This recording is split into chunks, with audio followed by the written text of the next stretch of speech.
So good morning, everyone. We'll talk about authentication, particularly applied to the cyber security today. In fact, I started working on this topic of authentication when I started working with one of my students on phishing. So basically, we explored several authentication schemes which are in use for phishing prevention.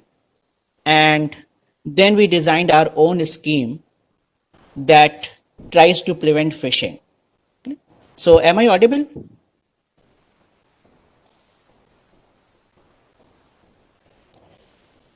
So let us start with information security. Cyber security just a subset of information security, or you can say that it is a branch of information security. So information security in general, it refers to the processes and techniques which are designed to protect sensitive data and information. And it is not necessary that this data or information is stored on the computer or on some electronic device. It can be in print also.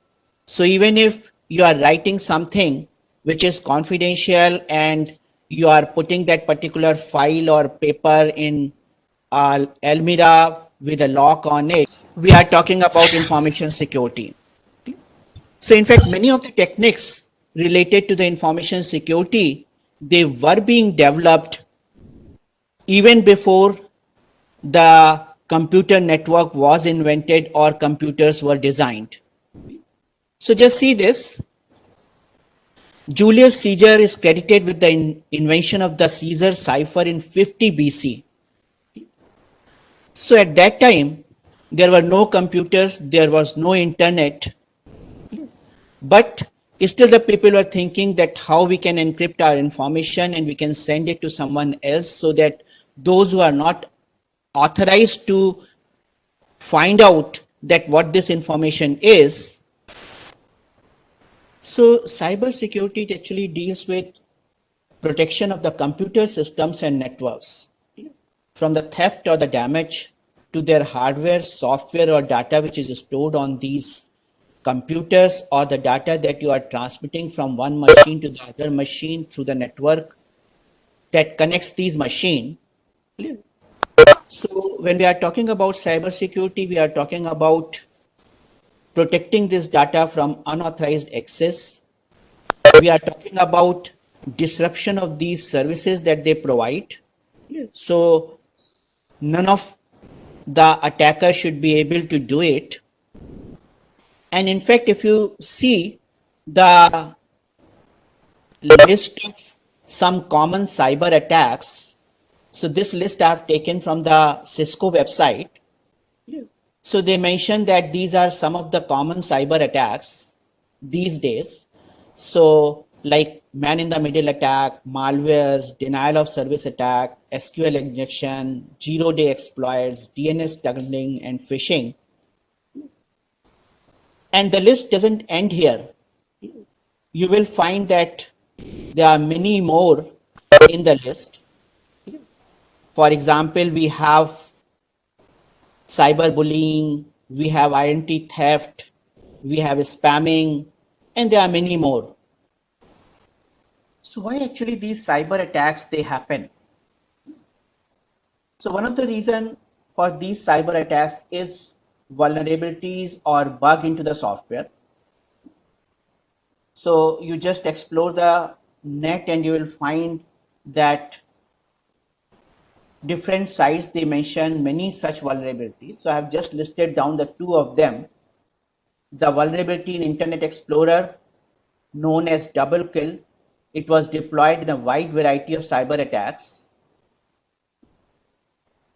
And vulnerability in Microsoft Office that was disclosed in December 2016. And it was the reason for a large number of trojans and keyloggers. And in fact, it is surprising that even this, on this date, that is in 2020, this vulnerability is affecting the systems. And that is basically because when we are using the systems, we are not applying the proper patches, we are not updating our softwares, we are not updating our operating system. Another reason other than these vulnerabilities and bugs into the software is lack of authentication in many protocols that are used on the internet. So you may be aware with TCP sync flooding attack. So how actually TCP sync flooding attack it happens? So if you remember, I hope that all of you are from computer science background. So when we are talking about TCP, TCP is connection oriented, and initially there is a three-way handshake for establishing the connection. So where the person or the entity that wants to connect, it sends a message, which is the sync message, and then the other party replies with a sync and acknowledgement. Now, if in the initial sync message the address is spoofed, then the sync acknowledgement message will go to some other place and it will be ignored, and the three-way handshake will never complete. So it basically uses some kind of IP address spoofing. Normally the routers on the internet, they are never authenticating that if a packet is claiming that I am coming from machine X, then it is coming from machine X or not. Phishing is another type of attack where email of spoofing is done, and it is only possible because SMTP protocol, the basic SMTP protocol doesn't include any authentication. So lack of authentication is another reason for these attacks. Then there are many other, like device misconfiguration is there, lack of attention is there. So we're talking about the cyber attacks, and we saw that there are many reasons for these cyber attacks. Software vulnerability is one, lack of proper authentication is another, device misconfiguration is another thing, lack of attention, your browser is displaying some message, your email client is displaying some message and you are ignoring it, and then weak or compromised credentials is another reason.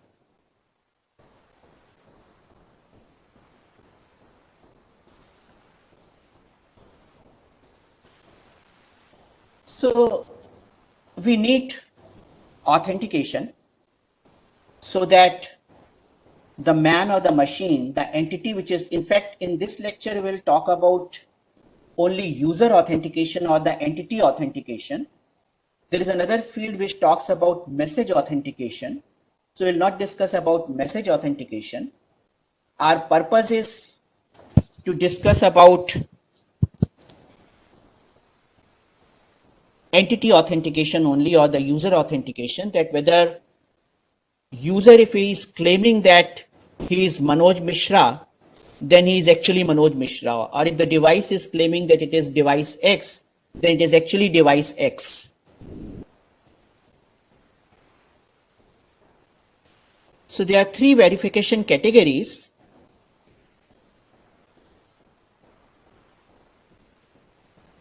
Hello, am I audible now?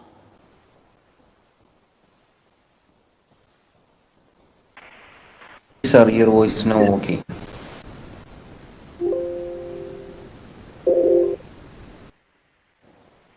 Okay. So there are three categories. One is what you know. It is basically like something, your password, your passphrase, or the PIN number that you are using, or what you have. It may be your smart card, it may be your credit card, it may be e-token, it may be your RFID tag, and who you are, which deals with the biometric. So like what you have, it is some physical device to aid authentication. And similarly, when we are talking about biometric, it is related with some kind of biometric reading. This biometric reading, it may be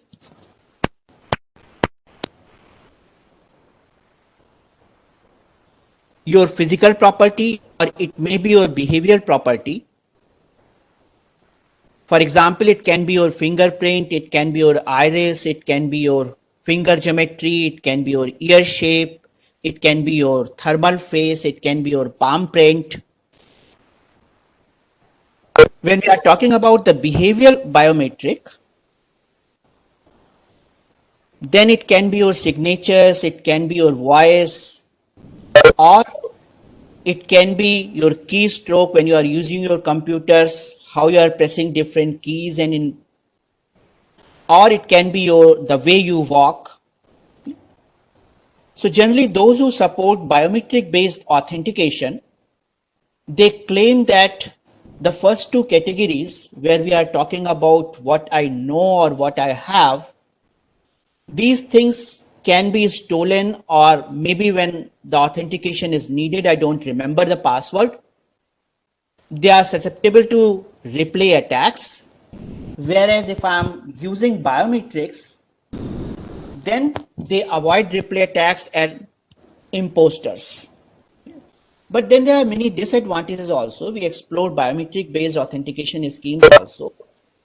So for example, privacy issues are there. There are many false positives and false negatives that may be there because of the environmental effects or because of the aging effects, and they cannot be reset once they are compromised.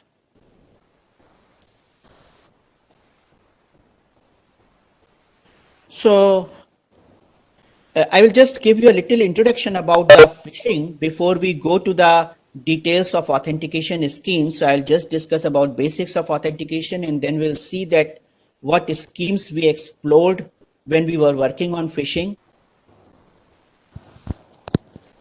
So let us see this email. The email is coming from First Generic Bank. This First Generic Bank can be State Bank of India, it can be Punjab National Bank, it can be any other bank where the account is. The mail is coming from the ID that I know because I keep on receiving the emails from the accounts department of First Generic Bank. So I know this email ID.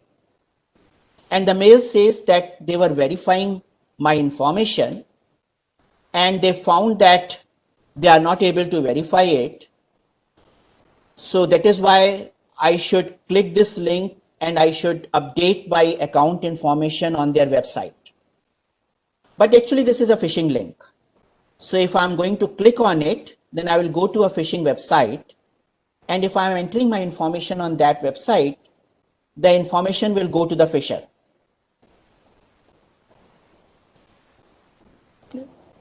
So why a person or a phisher is able to send an email from in which the from field says that the email is coming from some email ID that I know that, okay, this is the email ID which actually belongs to my bank or to actually belongs to First Generic Bank. It is basically because there are many open SMTP servers from where you can send such mails, and basic SMTP doesn't support any authentication. It's not going to check that if the mail is claiming that I'm coming from accounts@firstgenericbank.com. So whether it is actually coming from accounts@firstgenericbank.com or not.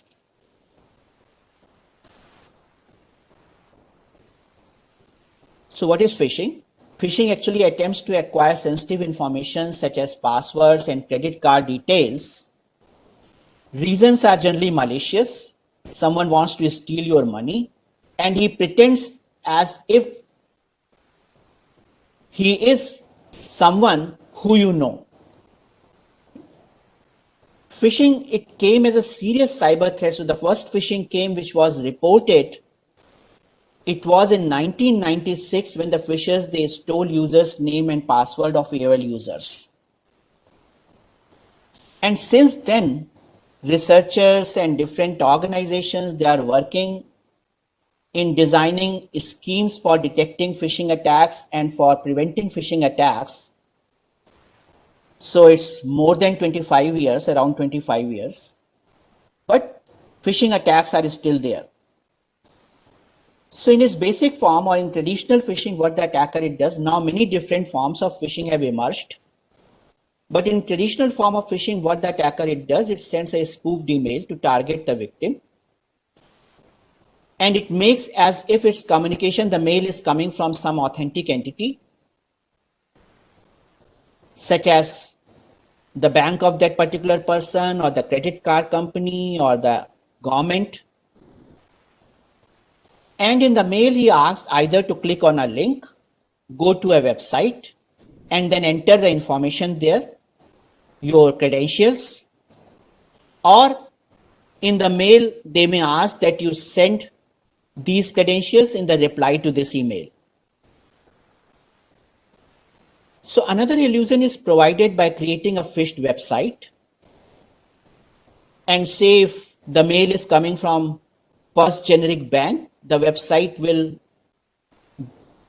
appear as if when you are clicking on that link and you are going to that phished website, it will look as if you are actually landing on the website of generic bank, first generic bank.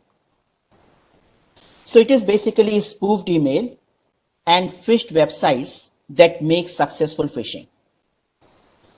So as I said that there are many organizations which are working in this area, there are many researchers which are working on this particular field. So I've just taken this report which APWG publishes every quarterly, the anti-phishing working group, which shows that what are the phishing trends. And this report actually belongs to the first quarter of 2020. So it says that beginning in mid-March, cyber criminals launched a variety of COVID-19 themed phishing and malware attacks. So these attackers, what they do, they actually take advantage of some kind of social engineering. These days, everyone is checking the videos, checking the websites where some information is available that how I can protect myself from corona. So they are taking advantage of this. And in fact, I'm very sure that almost all of you have probably, when the lockdown was going on, you received the messages from CERT in. Is it still very low? So should I increase the volume further? Your voice is okay at the moment. Okay.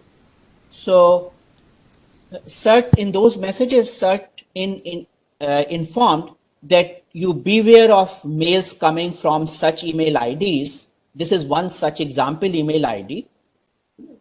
And these email IDs actually, they are fraud email IDs.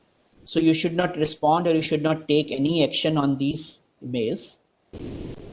This report says that the number of phishing websites detected in the first quarter of 2020 was 1,65,772, which is up from 1,62,155 observed in the fourth quarter of 2019. And when I'm giving you these numbers are only the phishing websites which were reported to APWG. So the actual number is still larger. Phishing that targeted webmail and software as a services, this continues to be the biggest category of phishing. And in fact, it is the financial organizations that are the main target. So the report says that the criminals carrying out business email compromise attacks, they generally preferred gift cards to cash out, but in one case, an attempt was made to transfer something around $1 million. And in most of the cases, when we are accessing these websites, we think that if the protocol used by the website is HTTPS and not HTTP, then we are safe.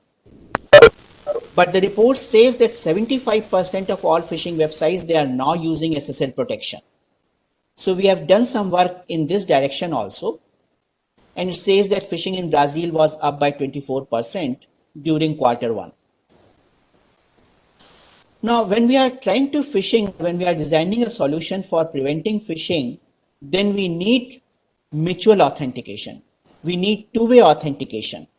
So it should not be only that the website where I'm logging in, so the website verifies that it is the actual Manoj Mishra who is trying to log in. That probably the website can verify if I'm able to present some secret that I share with that particular site. It should also be that I should be able to verify that if I'm logging in on some website, it is actually a genuine website.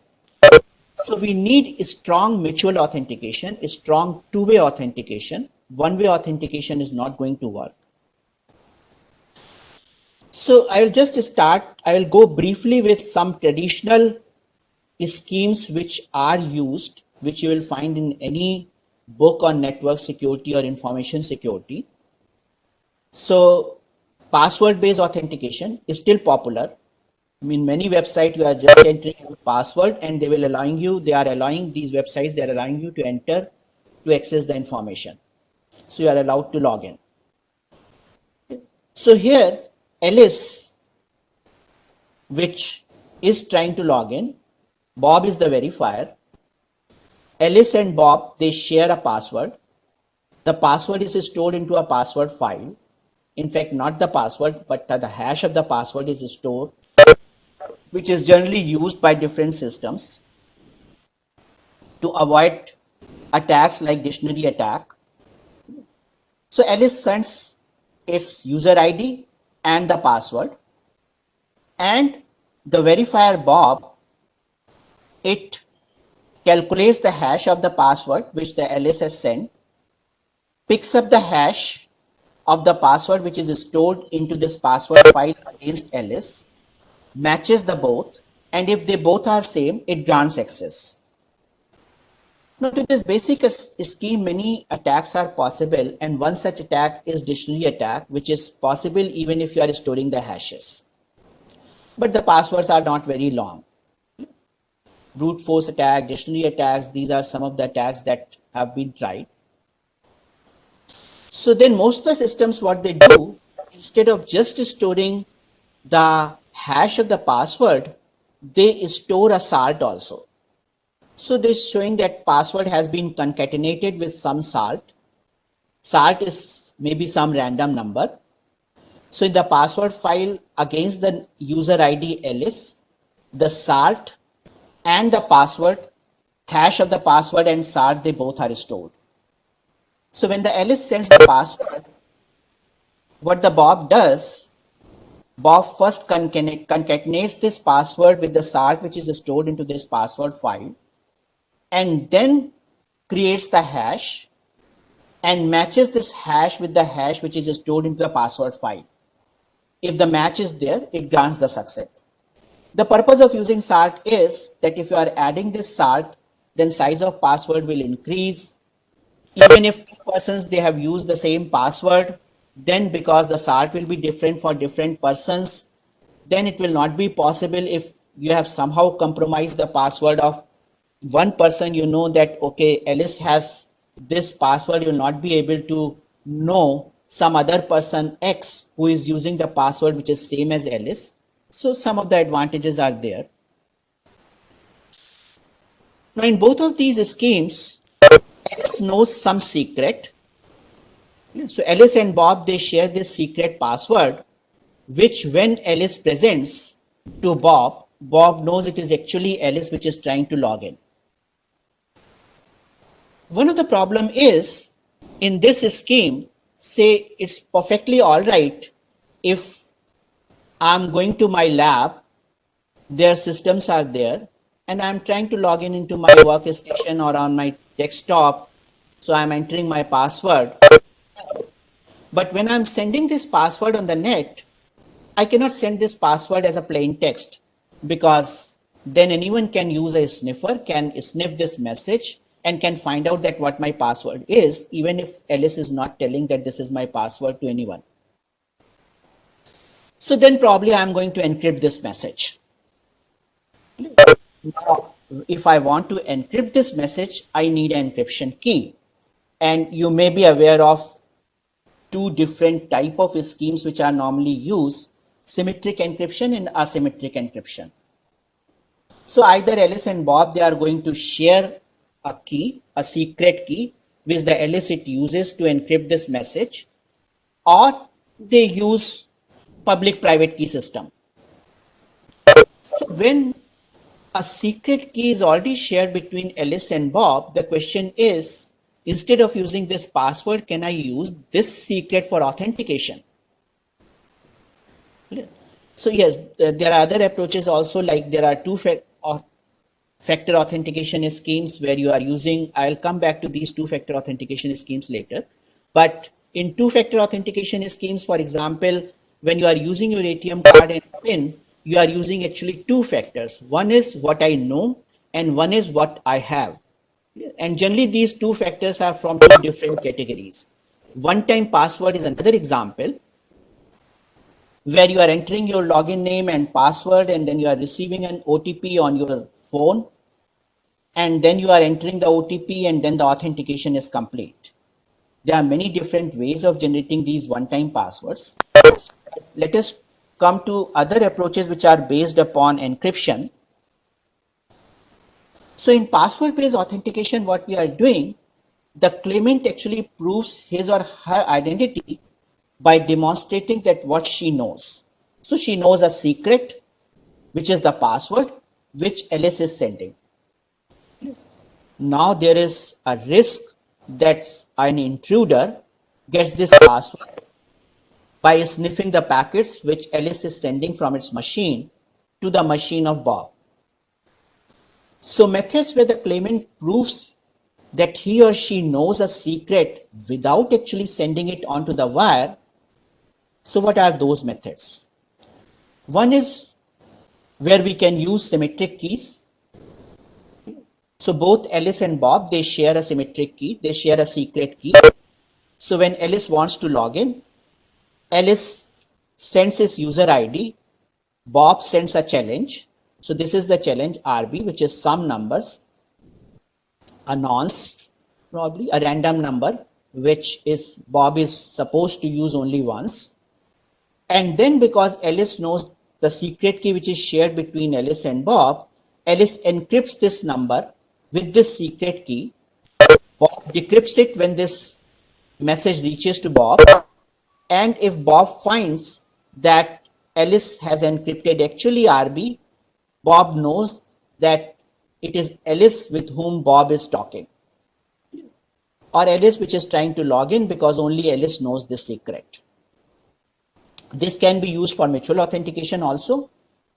So in case of mutual authentication, Alice is sending his user ID, Bob is sending a nonce with a challenge, and then Alice is encrypting this nonce RB and sending another nonce RA, both encrypted with the secret key which is shared between Alice and Bob.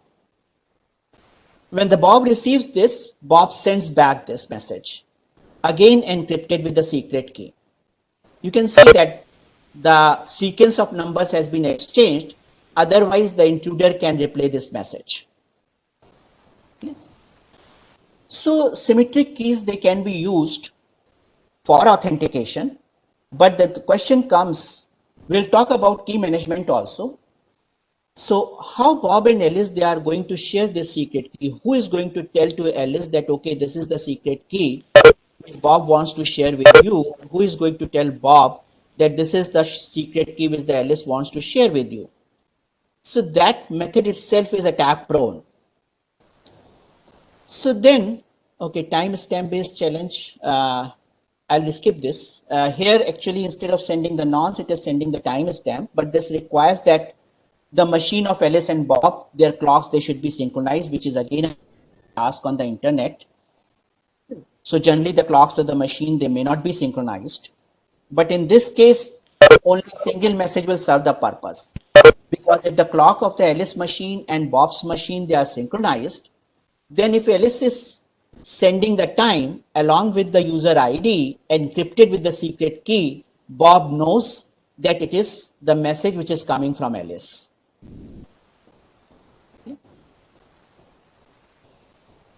Okay.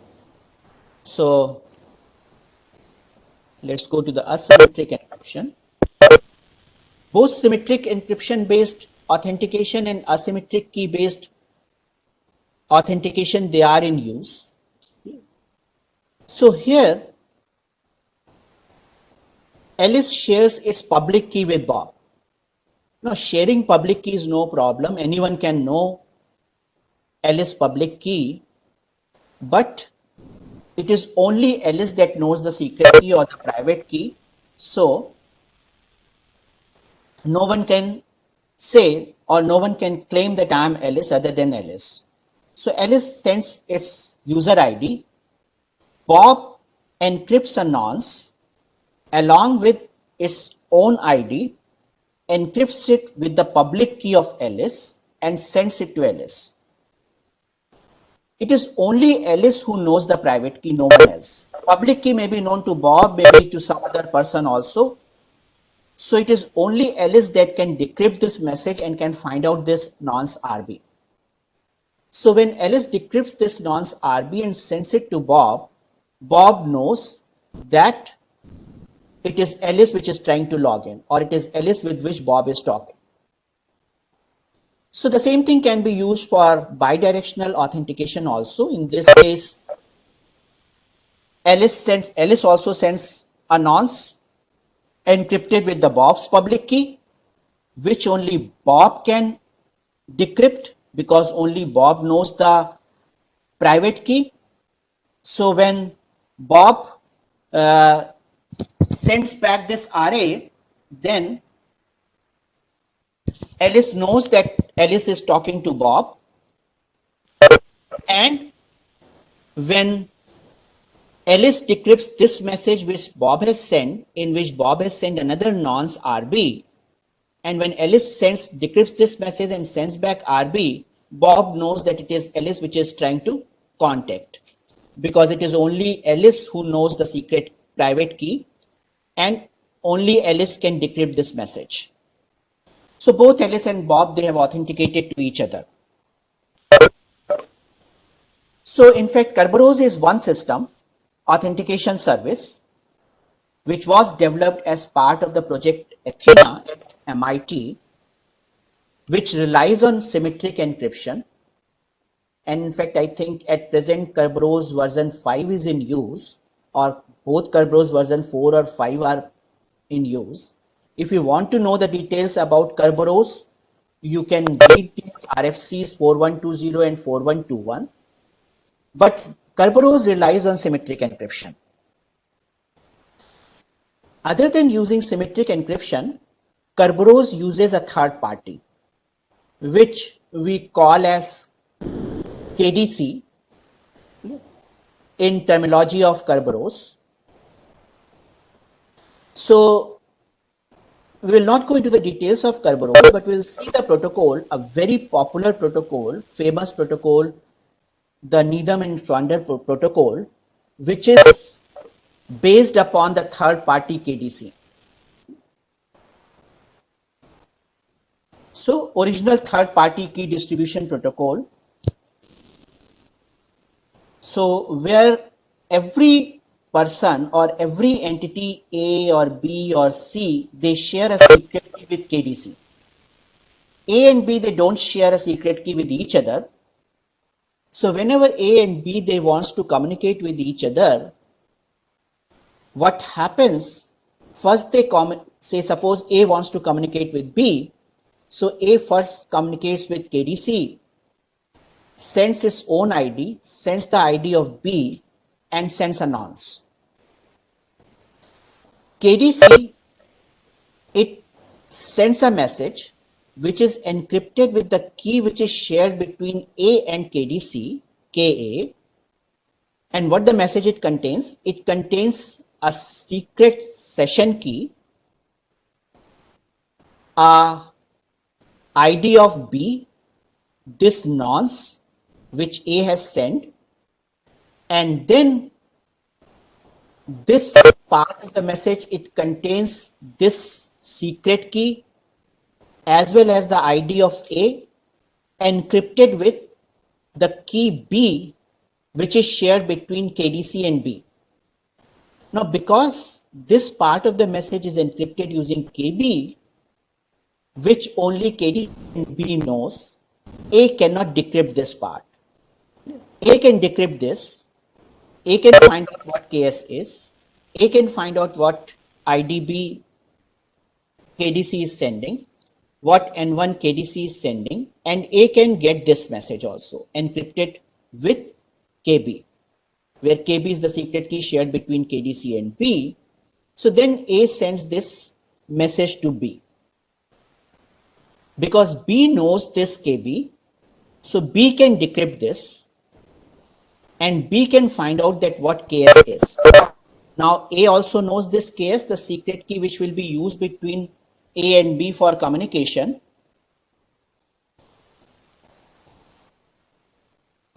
And B also knows this secret key which will be used between A and B for communication and for encryption purposes.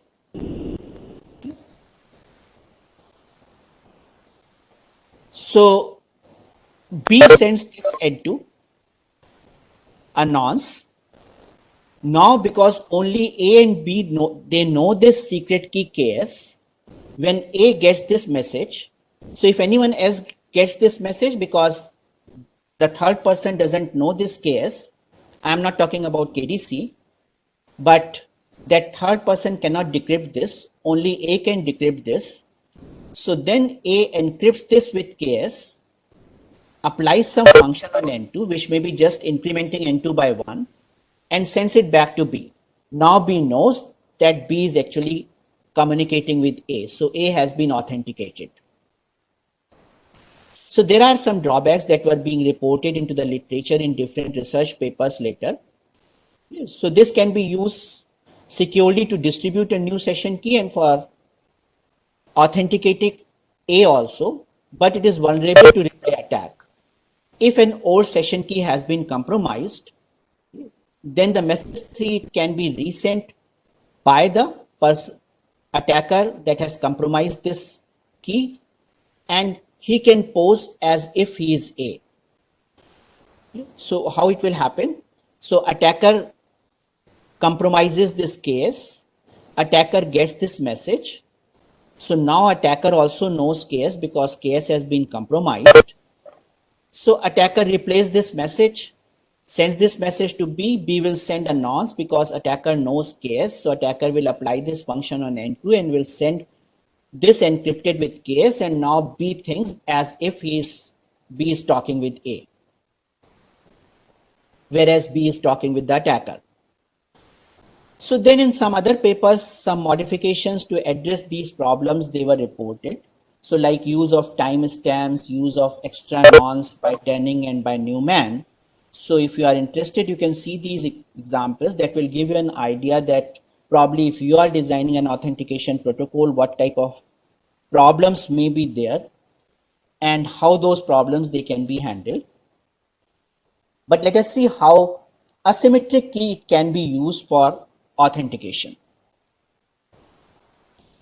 So when we are talking about asymmetric key or public key encryption, then there are two keys. One is the private key, another is the public key. So suppose here Bob, it generates a pair of public key and private key. So Bob sends the public key to Alice, and Alice, whenever it wants to send some information to Bob, it can encrypt this using this public key, and Alice knows that this can be decrypted only by Bob.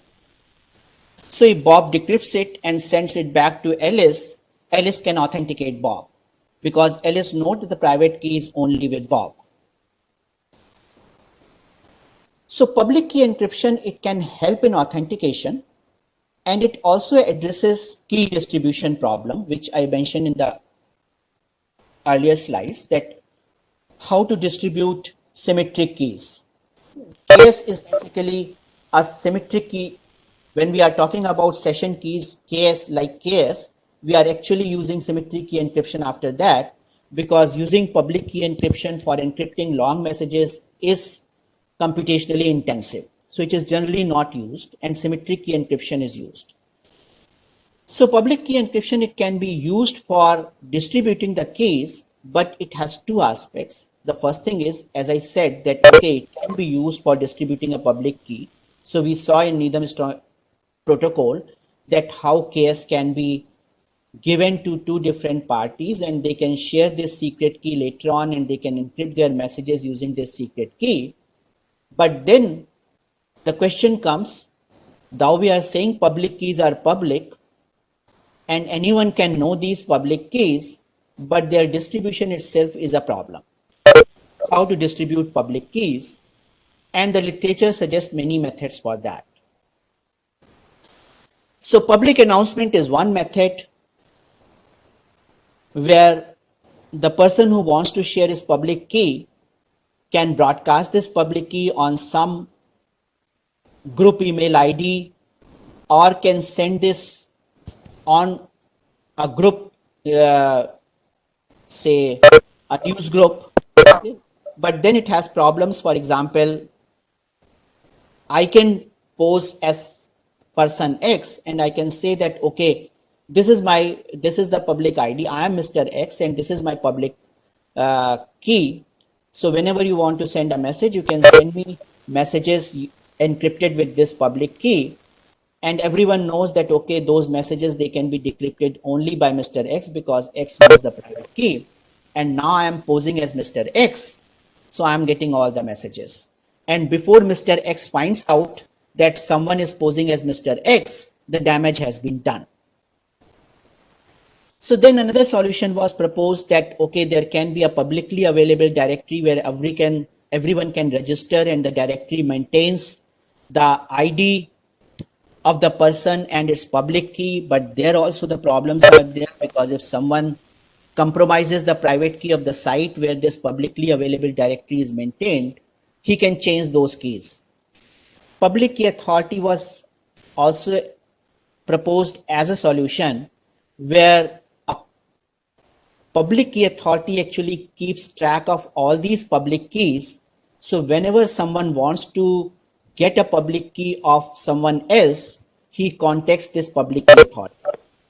So the public key of public key authority, everyone knows. And everyone knows that because this is the public key of some trusted public key authority, which only has the private key, so no one else can decrypt this.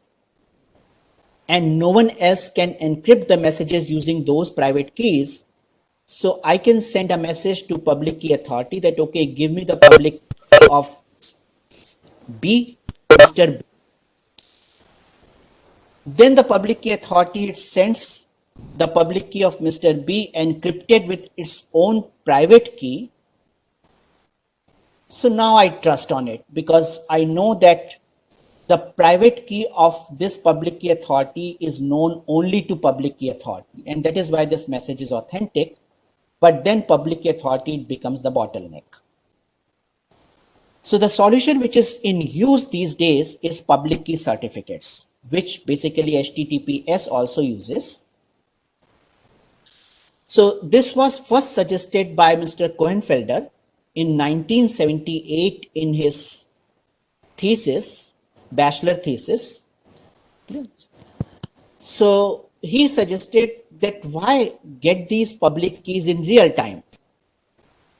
Why not this public key authority can use its private key and can sign these certificates because we trust that public key authority. So if the certificate which is saying that, okay, this is the public key of Mr. B tells me that this is the ID of B and this is the public key of B, it is signed by that public key authority using his private key, then the certificate is trusted. No one else can sign that.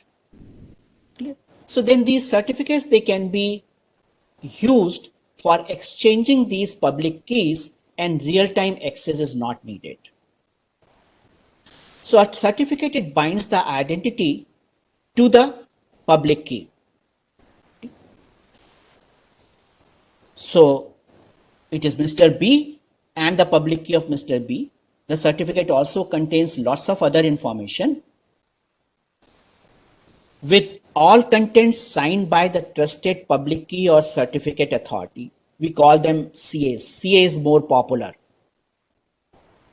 and they can be verified by anyone who knows the public key of these authorities. So our browsers, they know the public keys of the popular certificate authorities.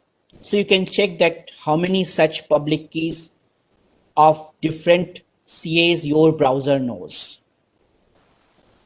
So then the other question is that what the format should be used. If everyone is using these certificates, we need a standard format. So this is the way these public key certificates, they are used. So this portion, in fact,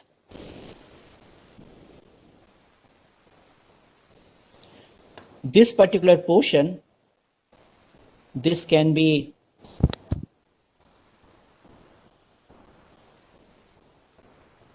this, it can be done say on Monday, this can be done on Friday, and later on after 5 days, this can be used.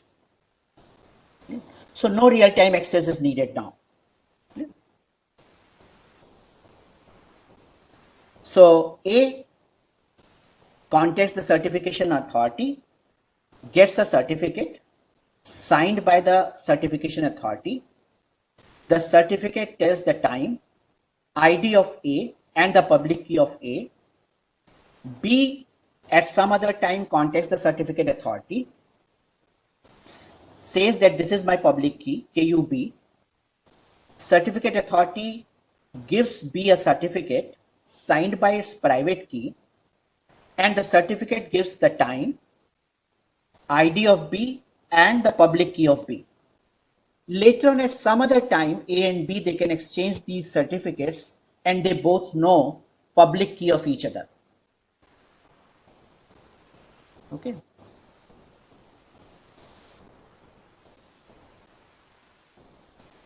So this is the format which is generally used, where we have the version number of X.509 certificates, the certificate serial number, which is unique for a particular certification authority, the algorithm which is used for signing the certificate and the parameters associated with this algorithm, issuer name, who has issued this certificate, period of validity, that this certificate is valid not before this date and not after this date, and this period can be 1 year. So it is not necessary that this period is short. Subject name, to whom this certificate has been issued. And if I am saying that this is the public key, this public key belongs to which particular algorithm, what are the parameters needed for that particular algorithm, and what is the public key actually. Then the unique identifier which tells that who the CA is, and the unique identifier which tells that who the subject is. Then there are certain extensions which are used with version 3, not with version 1 and version 2. So like if there are some alternate names for and CA and alternate names for subject, so you can use the extensions to record them also into the certificate. And then the certificate is signed by the certification authority. So now, because only the certification authority can sign this certificate, these certificates, they cannot be forged because only the certification authority knows its private key, and they can be placed into a public directory from where anyone can get them.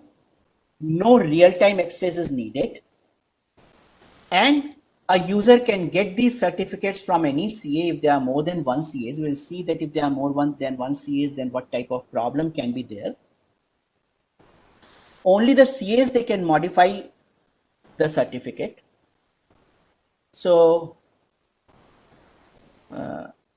this example just shows, so this is your browser. Browser knows the public key of certification authority. Then this is the server that I'm trying to contact, or the website I'm accessing. So this website or the server Bob has contacted CA earlier, informed that this is my public key. He has given the proof that I am Bob. So how the CA verifies this proof, we will see that. And after this verification, CA gives the certificate to server. The certificate has the ID, it has the public key of Bob, and it is signed by the private key of CA. Later on, when my browser is trying to contact this server and wants to establish a connection on which it can send encrypted information, wants to need a session key for encrypting the information, the server can provide this certificate to my browser. Browser, because knows the public key of CA, so can verify that whether the signatures are correct or not. And once it has verified that the certificate has been signed by a proper CA, it can get the public key of Bob and can communicate with Bob in order to, for authentication, for getting a session key, which will be later on used for encrypting the information.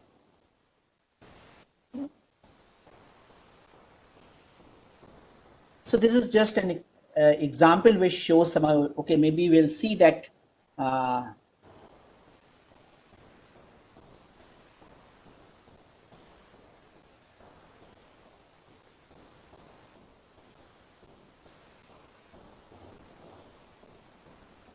let us see this certificate. So is this certificate visible to all of you? You can see that certificate, it tells that it has been issued to mail.google.com. It has been issued by this certification authority. It is valid from this period to this period.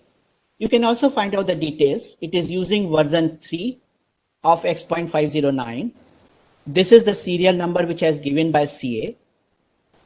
For signature, this algorithm has been used. So signature algorithm is this. Issuer is GTS CA 101. This is valid from Wednesday, August 26, 2020 to up to this time period. So there are, you can just check that what this information is.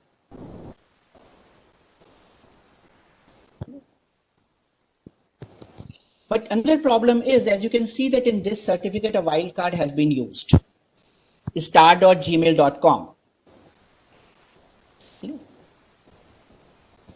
So these wildcards, they are handled by different browsers in different ways, and that may create problems sometime. For example, these subjects name, so if the certificate has been issued to google.com or to some other subject, either the name can be written explicitly.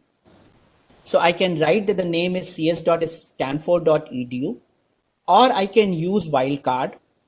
So then this certificate is valid.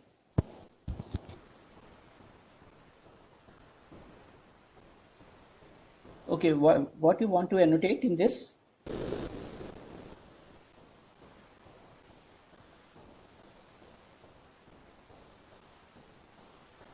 So for example, in this case, this wildcard has been used. So matching rules used by Internet Explorer 7 says that a star must occur in leftmost component, and it does not match dot. So if the certificate has been issued to star.a.com, it will match with x.a.com, but it will not match with y.x.a.com.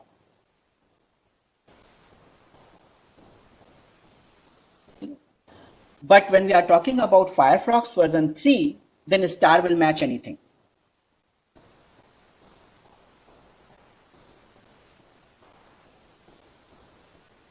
So Udaypal, what you want to annotate?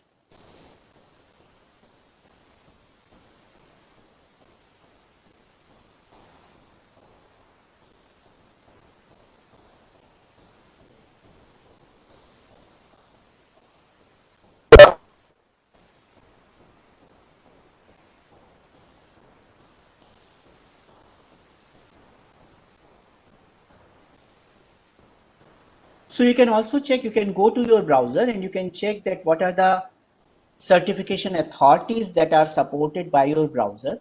So it knows the public key of these certification authorities. Then the another problem is that because there are millions of websites that may need these certificates, so they all cannot contact to the same CA. So if one site is getting the certificate from CA1 and another site is getting the certificate from CA2, and if the site which is using the certificate provided by CA2 is giving this certificate to someone who only knows CA1, then there will be a problem. So in fact, for those details, you can go and you can check how CA hierarchy will work. But I'll skip this part because we have to discuss many other things. So HTTPS, it uses these certificates for authentication and for establishing a session key, which will be used for encrypting the information. And the information that is encrypted is URL of the requested document, content of the document, content of the browser forms, cookies, particularly if the cookies that you are using, they are secure cookies, and contents of the HTTP header. But when I'm saying that they are encrypted, they are only encrypted when they are in transit. It is not that when these cookies, they are stored on your machine, then also they are encrypted. So the security of HTTPS, it basically depends upon SSL or TLS. TLS is which is used these days. And TLS typically uses long-term public key and private keys to generate a short-term session key. And then this session key, it can be used to encrypt the data which is flowing between the two parties and two parties, and X.509 certificates are used to authenticate the server. And sometimes they can use to authenticate the client also. So I'll just show you a diagram where it shows server authentication only, but the same way client can also be authenticated. So when you are using TLS, the browser, it sends a client hello message to the server. And this client hello message, it not only contains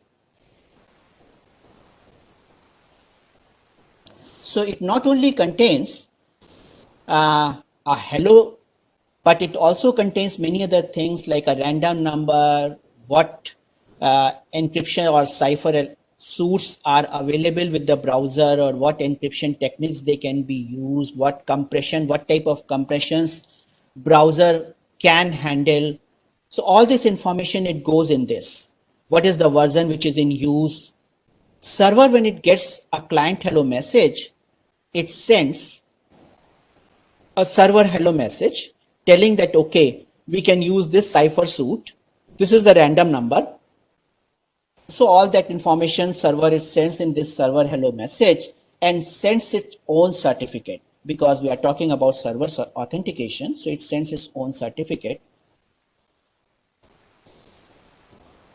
So then key exchange is generally optional. There are many options available, whether those options they will be used or they will not be used from the server side. So server may or may not send a key exchange message, but client, it sends a key exchange message. Client may or may not send the certificate. Client will send its own certificate only if the client's authentication is needed. Otherwise, it will not send the certificate. But the client key exchange message, it also sends a key which is now encrypted using the public key which is there in this certificate. And in fact, this key, I think sometimes it is called a secret master key. So this key and the random numbers in these hello messages, they are used to generate a master key. And so here this handshake is finished. And from this master key, so a key derivation function can be used to generate the session keys. So in fact, I think it generates 4 different keys. and using those keys, HTTP data can be encrypted. So this is how SSL it works, or TLS it works. This is just in very brief. So as I said in one of my previous slides, that 75% of all phishing sites, they now use SSL protection. So that means they all can get these certificates and they all can use HTTPS. So then how you are going to differentiate between a phishing site and an authentic site? So let us see certificates types. So generally the certificates which are signed by these certification authorities, I said that certification authority will, when you are saying that, okay, I am Bob, and you are sending that, okay, this is my public key, certification authority will verify that whether you are actually Bob or not. So this verification can be done at many different levels, and depending upon those levels, the certificates, they can be all certificates with domain validation only, where only domain level verification has been done, lowest amount of trust, lowest verification, cheapest certificates, or if you want to establish more trust, more verification will be needed, and you can get an organization level certificate. Organization validation has been done. So it is not only domain that has been verified, it is also the organization which has been verified. Certificates are costlier, but they give more trust. And say probably if you are going to use these certificates, you are building a site which will be used for financial transactions, then you can get extended vetting. You can use extended vetting, and you can get these EV certificates. So DV certificates, domain validation certificates, where only the domain name has been verified, the complete task can be completed in few minutes. So you have applied for a domain name registration, you want to get a certificate for your domain name. CA gets some information from domains who is record and sends a confirmation email onto the address listed there. If it receives back the reply, verification is complete and you will get the certificate. Or it can send you a verification file which the owner is supposed to place on his website to be protected.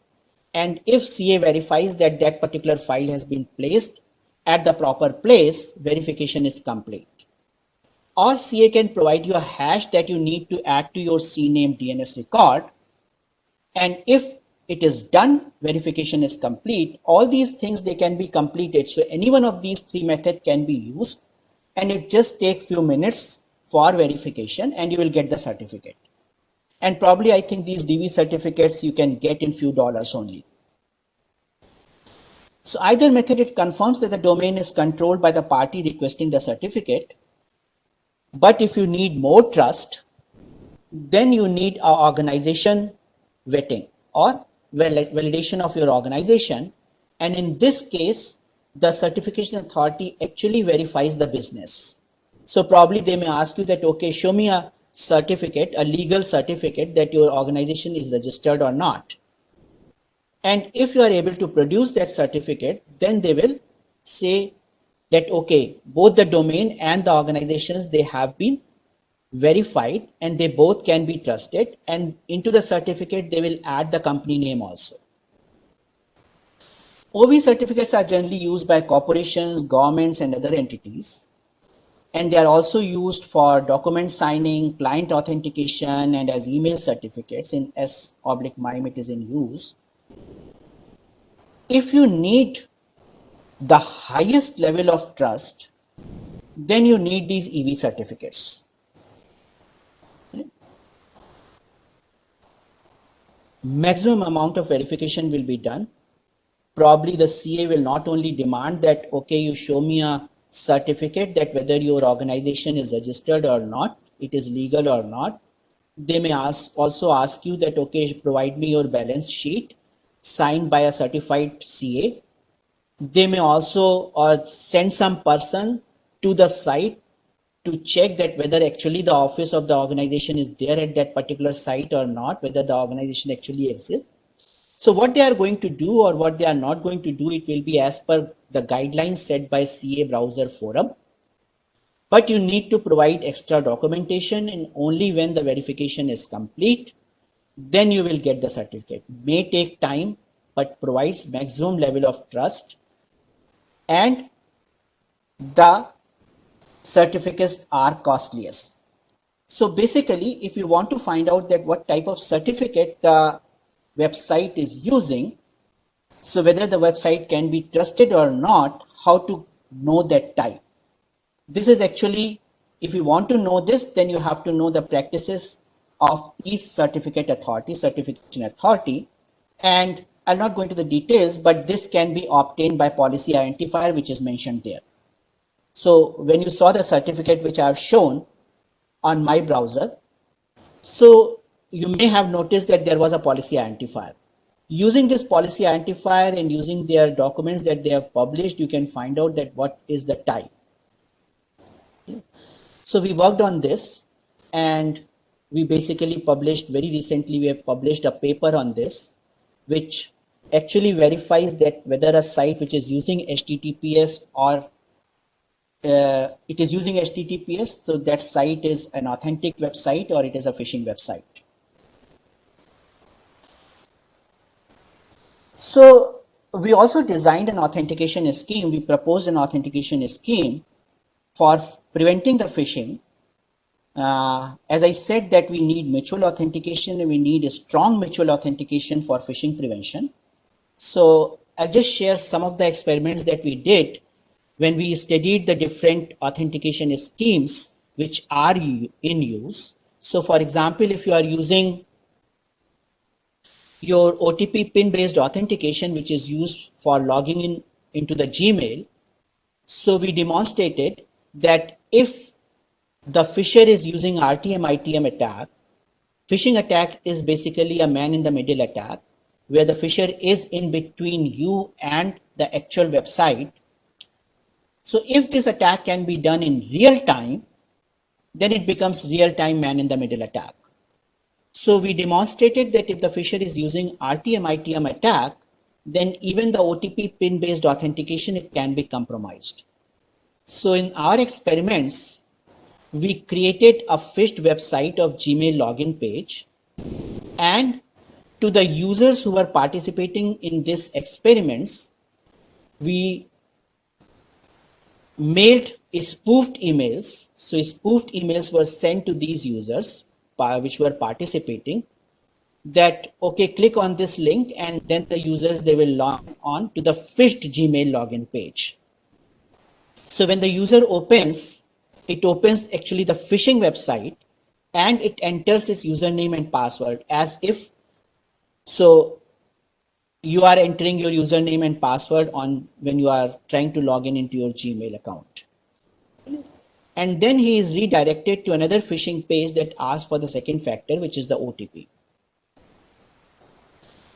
So his or her Gmail username and password, it gets stored on our phishing website, which automatically enters this username and password onto the actual Gmail login page.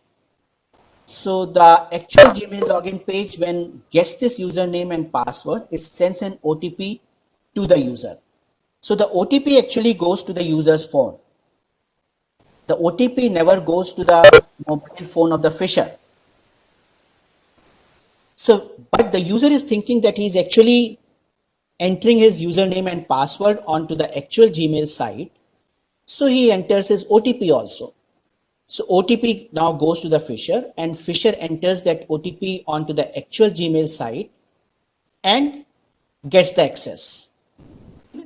So attack is complete. So we demonstrated that if you are using RTM-ITM, then this two-factor authentication scheme, it can also be compromised. Similarly, we demonstrated that Yahoo push notification based login scheme can also be compromised. So basically, when we did these experiments, when we studied actual schemes which are in use, we found that almost all the schemes, they are vulnerable to RTM-ITM and CRM-ITM attacks or malicious browser extensions. If someone is able to install a malicious browser extension on your browser, We also found that one of the reasons why these schemes they are vulnerable is because user is entering too much information onto his browser when he is trying to log in onto the Gmail. You may have heard many companies are trying now for passwordless authentication. We also found that hardware token based schemes are not vulnerable. But the problem with the hardware token based schemes is that if you are using a hardware token based scheme, you have to every time carry a hardware token with you. Otherwise, you will not be able to log in. So then we thought that because everyone carries his smart mobile phone with him, so wherever he goes, so why not use this smart phone as the e-token or the hardware token, which is used for login purposes. So we basically tested, other than those traditional attacks, replay attack and man in the middle attack. Phishing attack is basically a man in the middle attack. We tested our scheme for these attacks because whenever you are designing a scheme, you have to tell that, okay, what are the different type of attacks it can handle.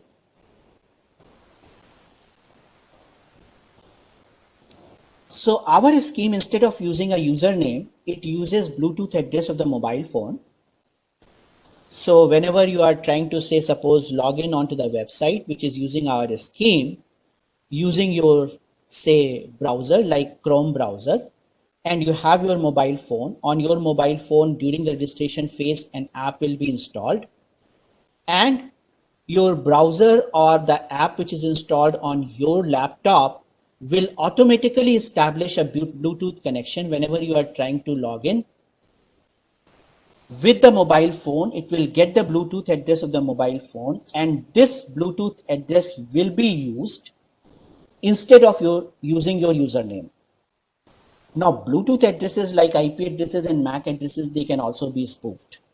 But we demonstrated that within the time which is needed for completing this authentication is much less than the time generally needed for spoofing a Bluetooth address. So then we used a password, but password initially when the authentication is taking place, we are not sending for in the message, but rather this password is used for encrypting the message which carries the Chrome app ID. So we use these four things: Bluetooth address of the mobile phone, the password, the Android app ID, and the Chrome app ID for designing our login scheme. So if you want to know more details, you can see this paper that we published in this Information Security and Application Journal of Elsewhere. So this is basically demonstrates that how a user can log in on a website. So you can see that we have a phone, we are using the Bluetooth address. In fact, another property of Bluetooth, which is the Bluetooth name we used. So what we did, why this increases security, I'll not go into the details, but what it actually does, you can take any Bluetooth property. So the scheme, it changes that property onto the mobile phone. So when later on it sends this message to the website and website sends back that changed property, so then the client can verify that whether it is the correct message or not. So the app which is running here, the Chrome app, gets the Bluetooth address, gets the user password, and sends this Bluetooth address and Bluetooth name and the app ID of Chrome app encrypted with password and SART. So then the website sends some messages back, and then finally the browser gets the control and sends the password encrypted with AID cap. So why this scheme? So all the security analysis of this particular scheme is given in this paper, and we have compared it with all popular schemes along with all the other schemes which have been proposed into the literature, like QR code based schemes, CAPTCHA based schemes, Gmail login scheme, Yahoo login scheme, So the scheme has been compared with all those schemes. We have also done a user feasibility analysis where we checked with different users that how easy it is to use this scheme. So those details, they are available there. In the end, what I will like to tell, though I said that for phishing prevention, we need mutual authentication and we need strong mutual authentication.